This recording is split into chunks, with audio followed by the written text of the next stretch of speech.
बाळा, आमचीच आठवण काढत होतास ना, त्यामुळेच तर आम्ही प्रकट झालो. अरे मायबाप मानतोस ना आम्हाला, मग तुला पैशांची गरज असताना सांगायचं ना. कोणापुढेही हात पसरू नकोस.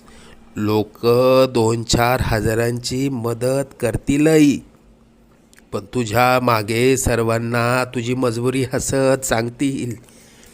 आता तुला कोणापुढे हात पसरण्याची वेळच येणार नाही. तू आजपर्यंत भरपूर दुःख सहन केलंस. लवकरच तुझ्या रडक्या भाग्यात सुखाचे दिवस येतील.